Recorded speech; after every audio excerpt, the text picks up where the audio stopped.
Welcome to Curious Goldfish, a podcast community where music and curiosity come together through interesting conversations with the music makers of our world. I'm your host, Jason English. You can find Curious Goldfish in all the major podcast and social media platforms, and of course, we have all of our content on our website, curiousgoldfish.com.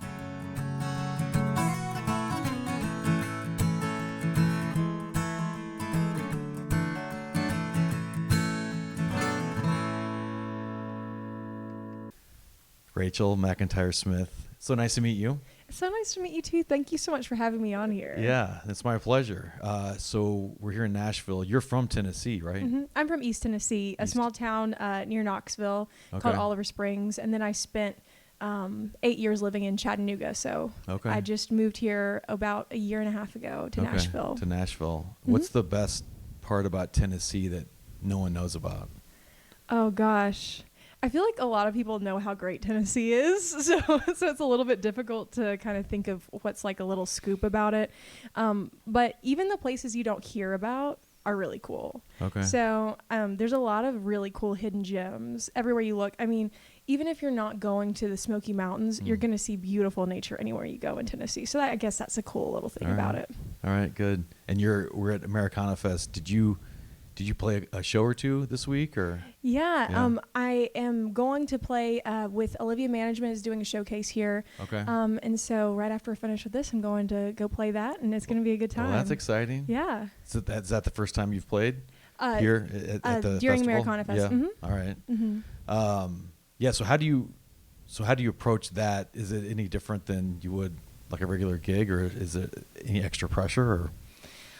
I think that going into it, knowing that there are other people from around the country that are here specifically for AmericanaFest, so come in with like a little bit more of a extroverted attitude to be ready to meet more people and greet more people and have more like little.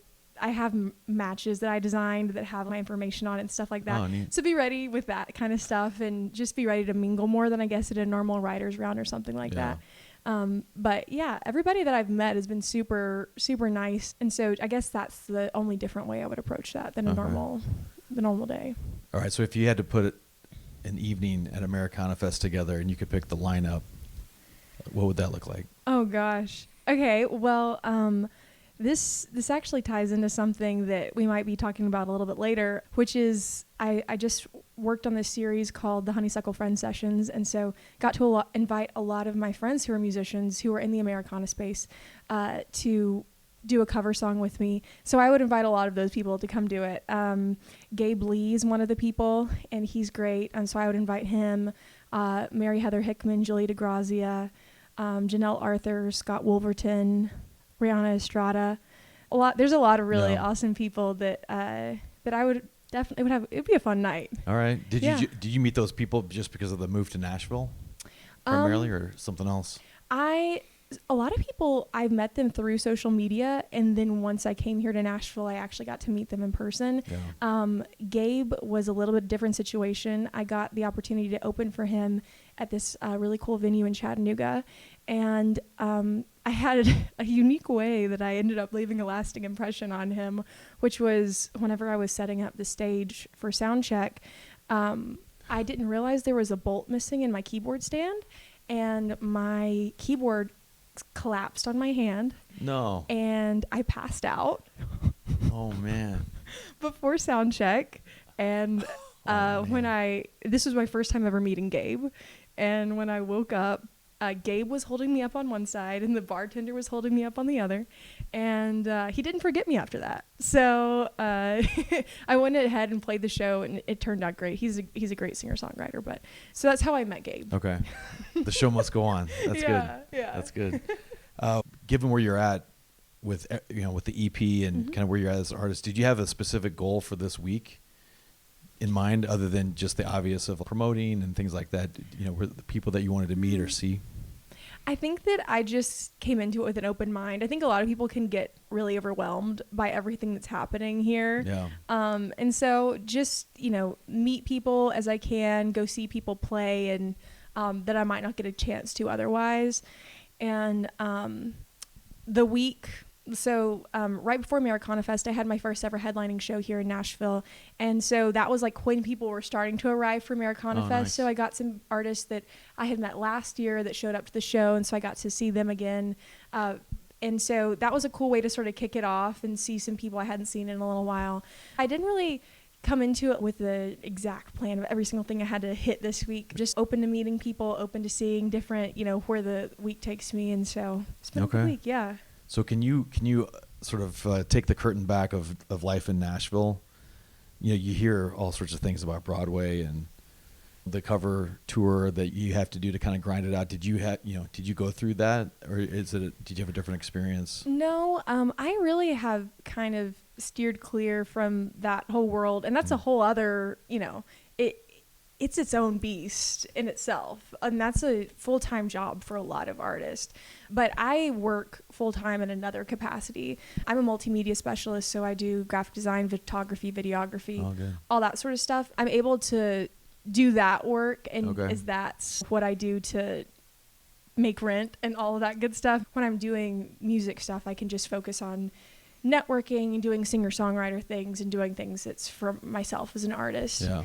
I guess like the thing sort of like pulling back the curtain for life in Nashville is that there's a lot of Nashville that does not feel like a city, and that's where I go. I live in East Nashville, and East Nashville is so cool. Yeah. It's got so many little venues and hidden gems there. That's where Jane's Hideaway is. That's where the East Room, the Bowery Vault, all these really cool places, great restaurants. And you can kind of spend all your time over there if you don't want to get in the chaos that happens downtown. And there's a lot of really great writers' rounds that happen over there, a lot of great shows that happen over there. And so, I maybe should come down into the city area more, but I love just spending as much time as possible over in East Nashville. Okay. It's been a theme for a few conversations, this whole idea of the musicianship and the career and then the day job, this whole thing. And it's you got to do what you got to do. I guess at what point do you think, and is that your goal, is to kind of like make the leap where you don't have to be the multimedia person, it's the musician? Yeah, I mean, that'll happen whenever the money's there. I love health insurance. I love being able to go to the doctor when I need to. Whenever I'm actually able to make that leap monetarily, then I'll do that and sort of just decrease, to a part-time role and to doing like more freelance stuff with multimedia stuff until I can take the full leap with music. And so that's been a cool thing with being a multimedia specialist. And the reason that I actually went to college for communications was so that I could do all of that stuff for myself as an artist. And so I design all my own merchandise. I built my own website. I run my own social media. I design my own CDs. I take my own promo photos, edit all my own videos and things like that.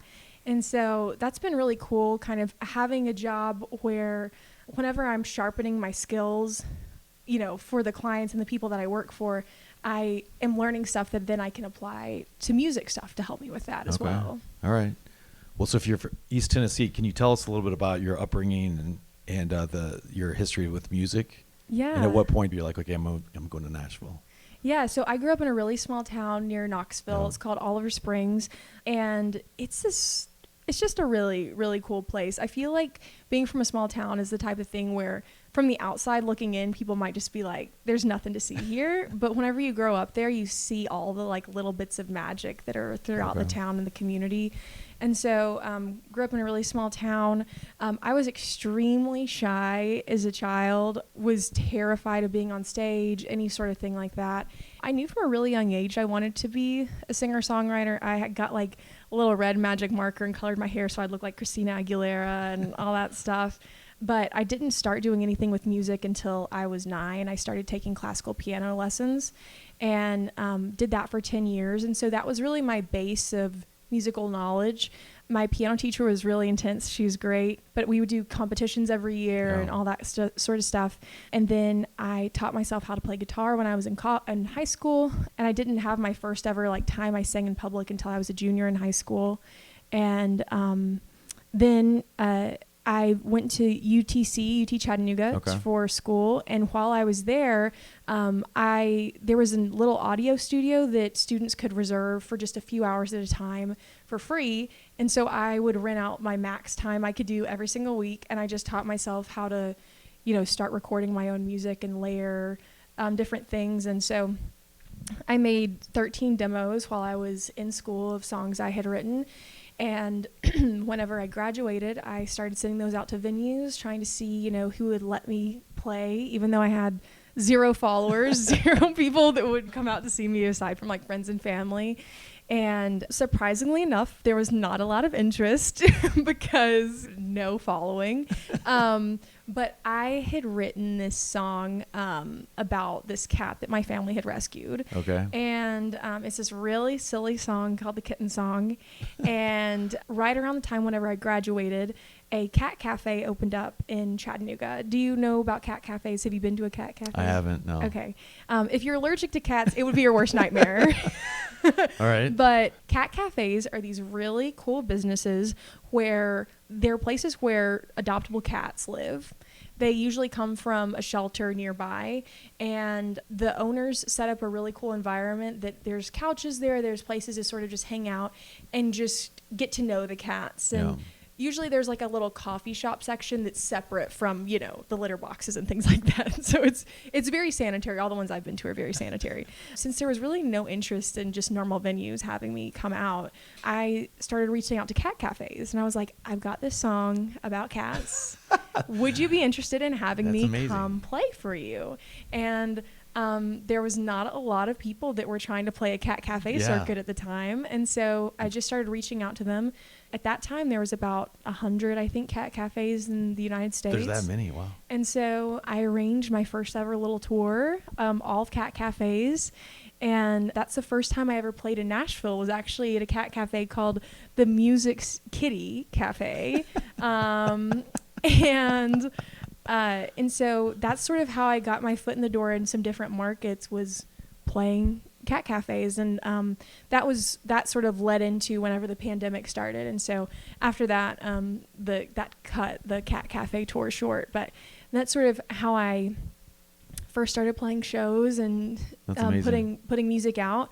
And so after I, had been putting out music for a few years, I started working with a producer who is much better than these demos that I put together when I was in college. His name's Dran Michael. Started working with him in the fall of 2020, and he's still the same producer I work with now. And so once I released my debut EP called Glory Days in 2022, some of the people that I work with were like, we really like the music, we like what you're doing, but nobody in Nashville knows you. So you need to get here and start growing your network. About a year after that, I came out here to Nashville and I started doing music here. And so that's how I ended up here in Nashville doing music. I love that. Yeah. I mean, I have so much respect for musicians for a variety of reasons, especially the hustle. But the fact that you're like use the free time as a student to do that, and then the whole cat cafe thing. I mean, you've cornered that market. It's pretty wild. Yeah, it was really fun. And I also think it was really great training because I can kind of be a perfectionist, and there's no perfectionism that can be had whenever you're playing with 30 cats around you. Anything that you can think of, they would do during the show. So it was like kind of a nice thing to train my brain of like, I can get everything exactly right, but a cat's probably going to try to jump on me in the middle of playing a song. A cat is probably going like, I would be playing and I would have my ukulele set up next to my guitar, and a cat would just like absolutely go launch itself at the ukulele and tackle it to the ground, or they would jump up on my piano, or they would jump up on me. And one time I was playing at a cat cafe in Alabama, and they set me underneath this tree that cats could climb up in. And the whole time there was like this branch that was right above my head, and there was a cat that was like sitting there. And the whole time I was like, don't do it. Don't do it. Like, please. Luckily the cat behaved, but it's just the kind of thing that keeps you on your toes. So I feel like that was solid training. 'Cause cats are crazy, but so are drunk people at a show. So it was nice training. the crowd dynamics probably aren't that much different than what you might find in Nashville. That's awesome. All right. Well, tell us about Honeysuckle Friend. Yeah, so I just released my second EP called Honeysuckle Friend, and the theme of that EP was inspired by all the kind of folks throughout my life that I would share honeysuckle with, the kind of folks that they know how to make lasting memories out of just sort of passing moments. Growing up in East Tennessee, on a lot of different walks I would go on, there would just be bushes with honeysuckle, you know, lining the road. And have you eaten honeysuckle before? Yeah. Like it just like is a fun like little moment, you know, like there's really not that much flavor that comes out of it, but it's like a fun little thing. And I also think a lot of people did that on the playgrounds growing up, especially where I'm from. Just share some honeysuckle with a childhood friend. And so that's where the theme of it came from. It's a 5-song EP that I worked with Dre and Michael on. I wrote all the songs myself over the past 2 years, and I kind of feel like it is it really captures sort of this era of my life that I'm in, which is a lot more positive perspective than I had with my debut EP Glory Days. And I think that if people listen to both my debut EP and then Honeysuckle Friend, they would see a lot of similarities as far as lyric topics go, but they're from a whole new perspective of now I have a very strong community of friends and family supporting me. I have a lot more confidence behind what I'm doing. It has a lot more positive perspective on all the situations. Okay. Can I talk about a couple of the songs? Absolutely. Let's jump in. So there's one called Grow Up Slow. It's, I don't know, about patience and like the societal pressure to sort of be somebody and do a lot of things early. Here's some of the lyrics. But why am I trying to measure up to these dreams that aren't mine? Why are we running to finish our bucket list before we're 29? Have you felt that pressure? Yeah, I think that I felt that pressure not only in the music industry, but also in the sort of climate or society that I grew up in. Most of the people that I went to high school with or grew up with are now, you know, they're having their second or third kid. They got married when they were in their very early 20s. And then in the music industry, you see a lot of people like, oh, well, you know, like if you're going to make it, you've got to have it made in your 20s. And there's this huge pressure to get everything in a row before you turn 30 for some reason. And so I wrote Grow Up Slow whenever I was thinking back to a lot of the advice that my granddaddy would give me when I was growing up.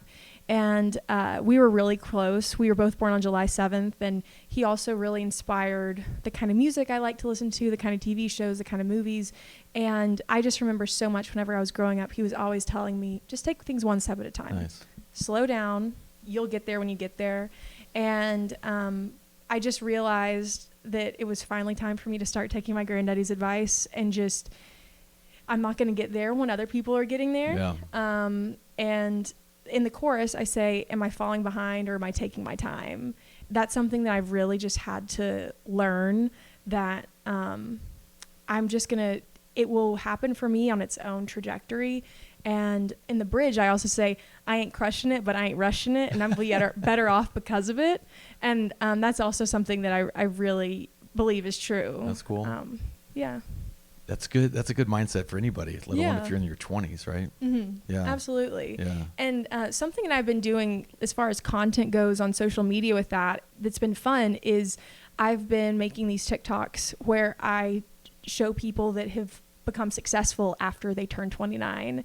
And there's so many success stories of people like Julia Childs, Martha Stewart didn't release her first cookbook until she was in her 40s. Like all these different people that they became so successful later on in their life. And I think that we just need to stop being putting so much pressure on ourselves, because there's enough time to make it happen if you want to make it happen. All right. What's the biggest challenge so far that you faced personally or professionally? I think because you seem very like, you're obviously authentic, which I love. But like the smile, the eyes, it's like, man, she's got it. But there's got to be some challenges that you face. Absolutely. I think that the way that I am now is a product of me just spending a lot of time working on overcoming the issues and the pressures that I faced over the past few years. And it can be very, very, very exhausting to constantly have to put yourself out there with music, have to put yourself out there in so many different ways as a singer-songwriter in order to make it. And so I think that probably the biggest thing that's been difficult to overcome is that nobody that I know has ever done music before, aside from the people that I've met in the industry now. But growing up, like, my dad is a dentist, my mom is an English teacher. I'm from a really small town. There was really no connections to the music industry. It's hard to sort of figure out how you're going to get somewhere whenever you don't really know the path to get there. And so I think the most difficult thing has just been trial and error. It has been trying different strategies, seeing if it helps me find some more of my audience. Okay, this isn't working. Let's find somewhere else. Okay, let's try this until it's not working anymore, and then let's try to find somewhere else. And so I think that's really been like the biggest challenge, is just trying to keep coming up with creative ways to get closer to where I want to go. There have been a lot of times where it's just like, none of this is working. So what do I do now? Yeah. And so it can be difficult to keep like an optimistic perspective on it. And there have been times since I wrote Grow Up Slow that I've had to be like, these lyrics are true. Okay. I ain't crushing it right now. I ain't rushing it, and I'm going to be better off because of it. And so I think that's probably been the biggest thing. And there's been a lot of, we talked about doing the cat cafe thing. That happened because nobody wanted me to come play their thing. And like just trying to find creative ways to just keep on going. That's awesome. Yeah. Test and learn.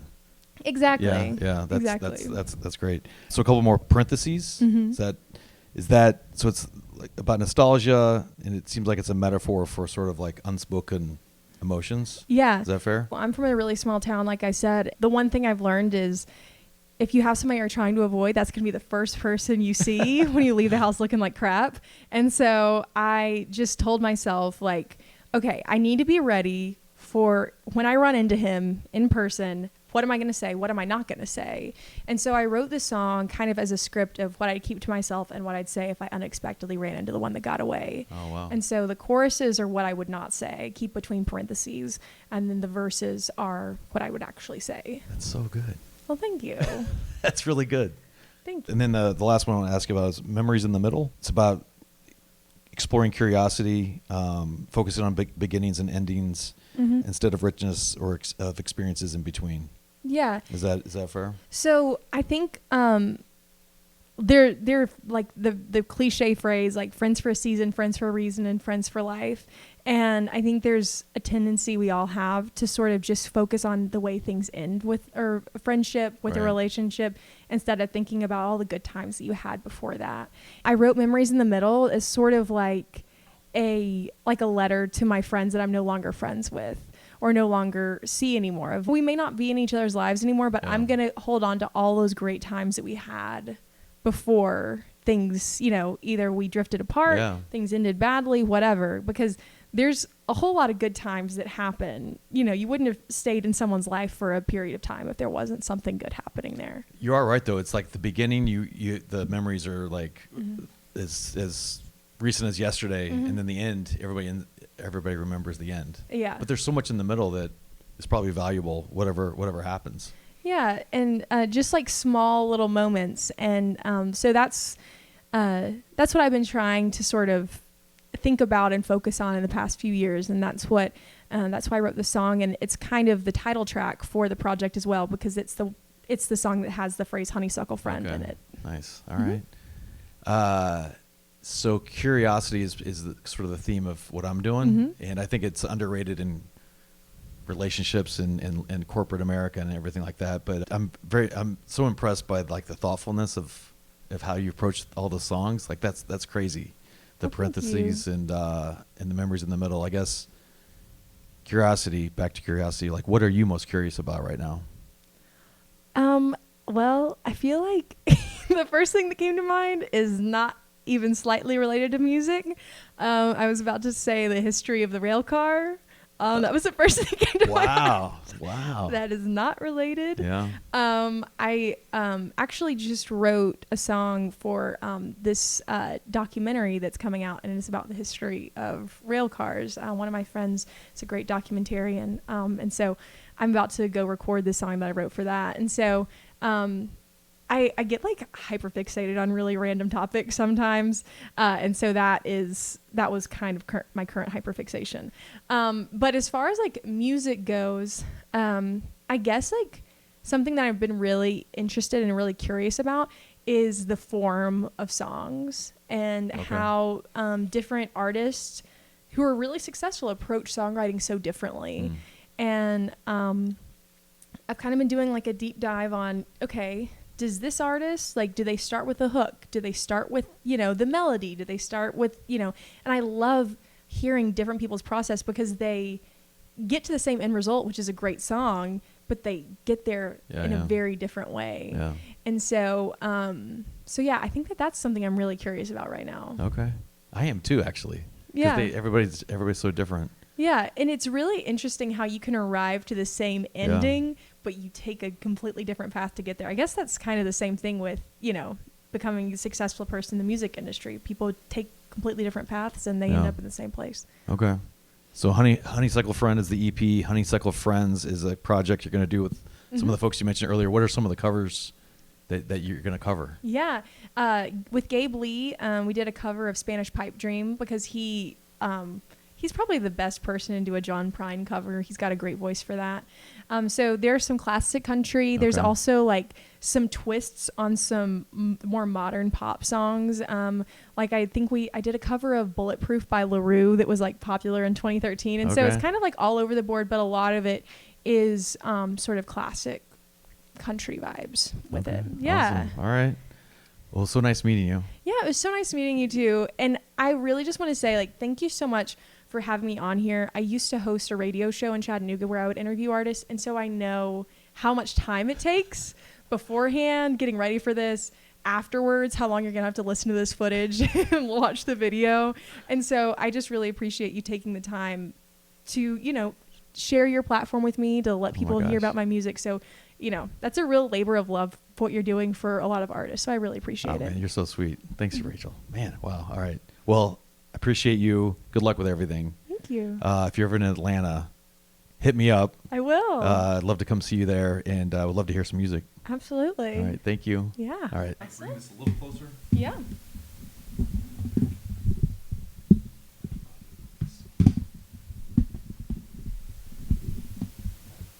Perfect. Okay. All right. That sounds so good. Yay. Howdy, folks. My name is Rachel McIntyre Smith, and this song is called Parentheses, and it's a script of what I'd say and what I'd keep to myself if I unexpectedly ran into the one that got away. It's so good to see you. How have you been? I heard you got married, had a couple kids. If you've got some pictures of them, I'd love to see. But in parentheses, it kills me that your kids and my kids won't have the same last name. My picture won't live in your wallet so long it starts to fade. Breathe in and smile to hold back the tears. I'm so pathetic, but it's so weird how we used to be so caught up in love. Now we're just catching up. I'm doing real good, still chasing my dream. My sister got married, but I don't have a ring. And I think I'm getting close to where I've always wanted to be. But in parentheses, I always thought you'd come back, thought I couldn't be replaced. Since I'm not the one, can I be the one that got away if 18-year-old me saw us here. She wouldn't be able to hold back the tears, 'cause we used to be so caught up in love. Oh, we were so in love. Then we just blinked, now we never speak, or watched our love shrink into memories that I can't frame above the fireplace, so they clutter every corner of my brain. But I don't even know this version of you. You could just be a shell of the person I knew. Nostalgia in flesh and bone, to start with the rest unknown, so I won't say what I think. I'll keep it short and sweet. Leave these thoughts locked between parentheses. It's so good to see you. I'll see you around. Tell your mom I said hi. I'm sure she's glad you're back in town. Howdy, folks. My name is Rachel McIntyre Smith. This song is called Grow Up Slow, and it's about me finally taking my granddaddy's advice. I came out of the womb with my engine running like my past life still had to prove something, tripping in my mama's shoes down the hall. Granddaddy would always stop me in my tracks and say, "Why do you act like that? It won't be long before you're big and tall. So why don't you enjoy being small?" Now am I falling behind, or just taking my time? 'Cause no matter how hard I try, my ducks just won't get in a row. So I guess I'll enjoy the scenery between my milestones and grow up slow. Grow up slow. Now all my friends are having babies, buying houses and becoming wives, and I'm so proud of them, but it makes me feel so stuck in my life. But why am I trying to measure up to these dreams that aren't mine? Why are we running to finish our bucket list before we're 29? Now am I falling behind, or just taking my time? 'Cause no matter how hard I try, my ducks just won't get in a row.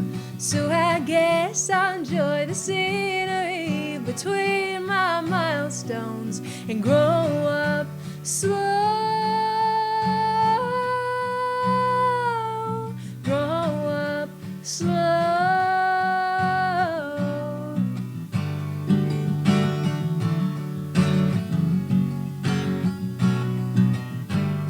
And I ain't crushing it, but I ain't rushing it, and I think I'll be better off because of it. And I think my granddaddy would be happy to know that I'm growing up slow, slow,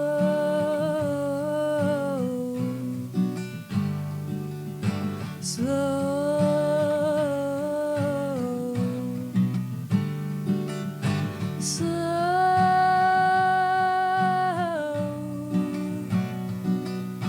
Slow.